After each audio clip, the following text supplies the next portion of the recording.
ఇందాక మీతో చెప్పినట్టుగా నా దగ్గరికి ఒక ఇష్యూ వచ్చింది. ఆ ఇష్యూ ఏంటంటే, ఒక అమ్మాయి క్రిస్టియన్ మ్యారేజ్ చేసుకుంది. వాళ్ళు క్రిస్టియన్ మ్యారేజ్ అంతా అప్రోచ్ అవ్వడం అంతా క్రిస్టియన్స్ అంతా పద్ధతుల్లోనే అప్రోచ్ అయ్యారు. హ్యాపీగా పెళ్ళైపోయింది. పెళ్ళైపోయిన తర్వాత అమ్మాయిని కాపురాన్ని కూడా పంపించేశారు, అన్నీ పెట్టేసి. వెళ్ళిన తర్వాత అవతల వ్యక్తి, ఆ భర్త ఎవడైతే ఉన్నాడో చాలా బ్రూటల్గా బిహేవ్ చేయటం. మూవీస్ ఉంటాయి కదా, పోర్న్ మూవీస్, ఈ చూసి అందులో ఉన్నట్టుగానే నువ్వు ఉండాలని ఆమెను ఫోర్స్ చేయటం. ఇంటికి ఫ్రెండ్స్ని తీసుకుని రావడం, ఫ్రెండ్స్ని తీసుకొచ్చి వాళ్ళతో కూడా నువ్వు ఉండాలన్నట్టుగా, తర్వాత వాళ్ళకి మందు అది సర్వ్ చేయాలన్నట్టుగా అమ్మాయిని ఇబ్బందులు పెట్టడం. సో ఇవన్నీ చూసి అమ్మాయి సూసైడ్ అటెంప్ట్ చేసింది. ఇంటికి తీసుకొచ్చేసారు. ఇంటికి తీసుకొచ్చేసిన తర్వాత పెద్ద పంచాయతీలు జరిగాయి. వాళ్ళు మార్పు రాలేదు. మార్పు రాకపోగా తిరగబడ్డాడు. ఈ అమ్మాయి మీద ఇంకా చెడ్డ చేయడం మొదలుపెట్టాడు. అలాంటి సిచ్యువేషన్స్లో మరి ఏం చేద్దామని కుటుంబ సభ్యులు ఆలోచించినప్పుడు ఆమె తాలూకా పాస్టర్ గారు ఏమన్నారంటే, ఇది కరెక్ట్ కాదు, ఇంటికి వెళ్ళి ఏదోలా మార్చుకోమ్మా, ఇప్పుడు అలాంటి వాళ్ళని నువ్వే మార్చుకోవాలి, మేమేం చేయగలం, నువ్వే వెళ్ళి ఏదో నయానో భయానో ప్రేమగా మార్చుకో. విడాకులు ఇవ్వడం కరెక్ట్ కదా, అలాంటి వాళ్ళకి దేవుడు ఒప్పుకోడు, వ్యభిచార కారణాన్ని బట్టి మాత్రమే విడాకులు ఇవ్వాలి, వాడు వ్యభిచారం ఏం చేయలేదు కదా, జస్ట్ నిన్ను ఇబ్బంది పెడుతున్నాడని చెప్పేసి ఎలా చేస్తే ఎలాగా అని చెప్పి పంపించేద్దామని ట్రై చేశాడు. అప్పుడు నేను ఒక ఆన్సర్ ఇచ్చాను, మీరేం చెప్తారు చెప్పండి. చాలా బాధాకరమైన విషయం ఇది. ఏంటంటే, ఇప్పుడు ఒక కుటుంబంలో జరిగే స్త్రీ పట్ల జరుగుతున్న శోషణ, స్త్రీని అదిమివేయాలని, స్త్రీ నోరు నొక్కేయాలని జరుగుతున్నటువంటి ఒక భయంకరమైన ఒక ముగ్గది. ఆ ముగ్గులో పాస్టర్ పాల్గొనటం నాకు అసలు నచ్చలేదు. అది కాదు బైబిల్ చెప్తున్నది.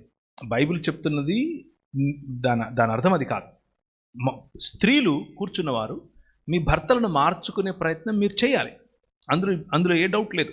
చీటికి మాటికి విడాకులు అనేది బైబిల్ చెప్పదు. ఆ విడాకులు ఇవ్వమని ప్రోత్సహించదు. విడాకుల కంటే క్షమాపణే ముందు మనకు ముఖ్యం, క్షమాపణ తర్వాతే ఏదైనా. ఇందులో ఏ డోకా లేదు, ఏ డబుల్ స్టాండర్డ్స్ లేవు. కానీ మీరు చెప్తున్న ఉదాహరణ క్షమించేంత వరకు బాగుంది, కానీ కలిసి ఉండేందుకు లేదు. నేను అదే చెప్పాను, క్షమించవచ్చు, కలిసి ఉండేందుకు లేదు. ఎందుకు నేనేమన్నానంటే, క్షమించి వదిలేయండి అని కూడా చెప్పలేదు. ఎందుకంటే ఇప్పుడు క్షమించి వదిలేస్తే ఇప్పుడు ఎలాగూ నువ్వు ఆ అబ్బాయితో కాపురం చేయకూడదు కూడా. వాడు మారతాడన్న హోప్స్ కూడా లేవు. చాలా రోజులు అయిపోతుంది, అయినా మారలేదు. రెండోది పైపెచ్చి వీళ్ళ మీదే తిరుగుబాటు చేస్తున్నాడు. సో అలాంటి సిచ్యువేషన్లో నువ్వు ఎలాగూ అతనికి విడాకులు ఇచ్చేస్తావు, అది రైట్ వే. బట్ నేనేమన్నానంటే, నువ్వు వాడిని క్షమించి వదిలేస్తే రేపు ఇంకొక అమ్మాయిని మళ్ళీ వాడు పెళ్లి చేసుకుంటాడు. పెళ్లి చేసుకుని మళ్ళీ ఇదే సీన్ రిపీట్ చేస్తాడు.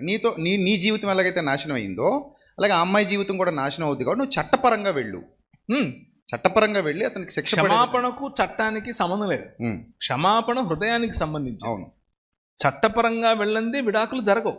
చట్టపరంగానే వెళ్ళాలి, వేరే ఆప్షన్ లేదు. మనసులో మన ఇద్దరు విడిపోయామనుకుంటే కుదరదు. అంటే నేను అన్నదన్నా, చట్టపరంగా విడాకుల కొరకు చట్టపరంగా వెళ్ళమని కాదు, లీగల్ యాక్షన్ కూడా తీసుకోండి. వాడు చేసిన హెరాస్మెంట్కి లీగల్ యాక్షన్ కూడా తీసుకోండి అని. అదే హరాస్మెంట్కి తప్పకుండా. అంటే వెళ్ళి విడాకులు అప్లై చేసినప్పుడు, లేకపోతే నేను ఈయనతో ఉండను అని అన్నప్పుడు, కారణాలు అడిగినప్పుడు నిజమే చెప్పాలి కదా.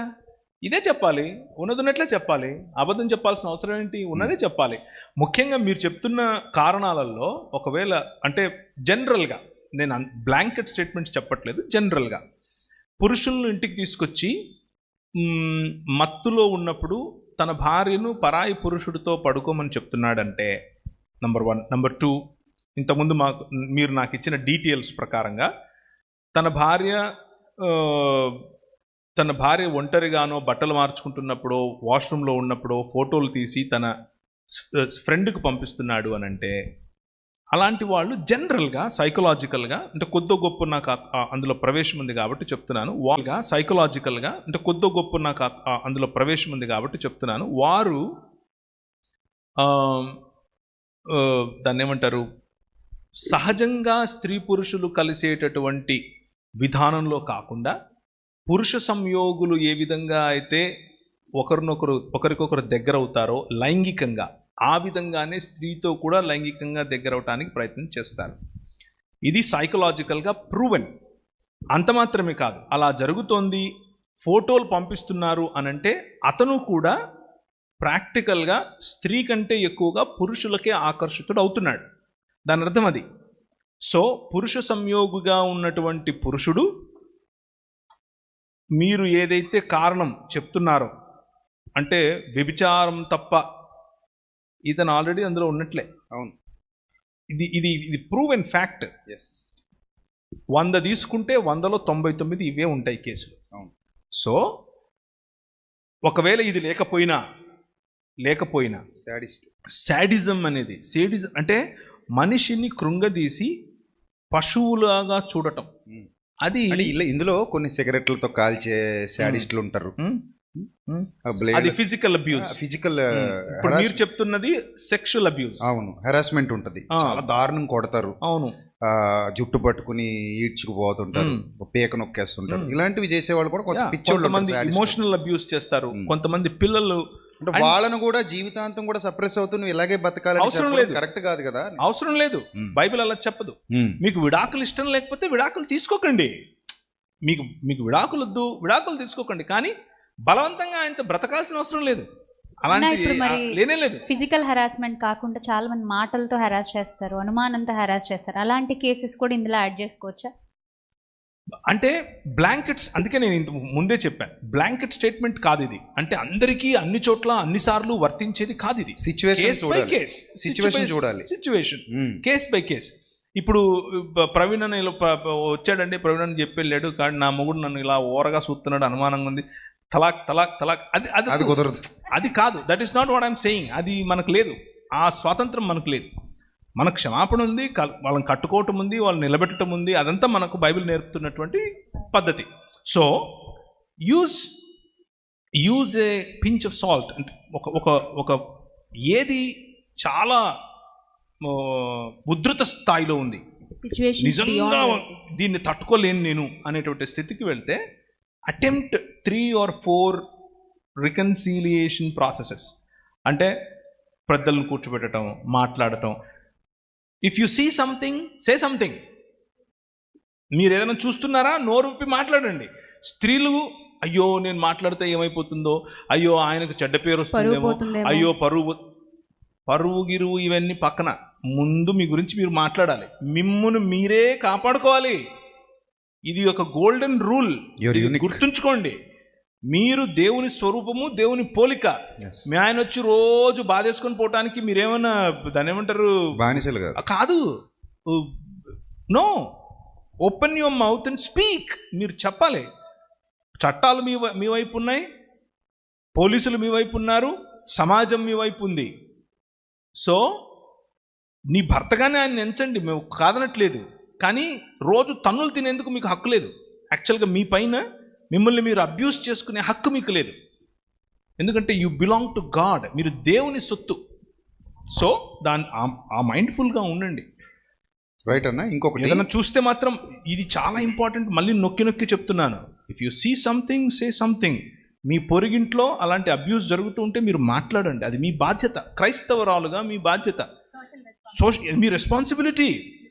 ఇంకొక చాలా ముఖ్యమైన విషయం, అమ్మాయిలు, చిన్నపిల్లలు, మీ పిల్లలకు నేర్పించండి. ఇది ఇంత వయసు నుంచి నేర్పించండి. ఒళ్ళో ఎవరైనా కూర్చోబెట్టుకుంటే కూర్చోకూడదు. ఎక్కడ టచ్ చేస్తున్నాడు, ఎక్కడ టచ్ చేయట్లేదు, ఏం మాట్లాడుతున్నాడు, ఏం మాట్లాడట్లేదు. మేనమామ, చిన్నాయన వద్దు, ఏ డ్రామాలు వద్దు. ఎక్కడ ముట్టుకున్నా ఆయన తప్ప, సొంత తండ్రి తప్ప, తాత కూడా వద్దు.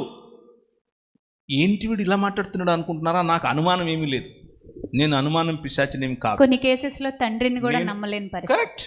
కరెక్ట్. నా దగ్గరికి 4-5 కేసులు వచ్చాయి. నేనే 4-5 కేసుల్లో మాట్లాడి ఆయనకు కొంచెం బుద్ధి గడ్డిపెట్టి పంపించాను. సొంత తండ్రి నో అంటే అది మానసిక వైకల్యం క్రిందకు వస్తుందన్న. అందరూ అలా ఉండకపోవచ్చు, కానీ కొందరు ఉన్నారు.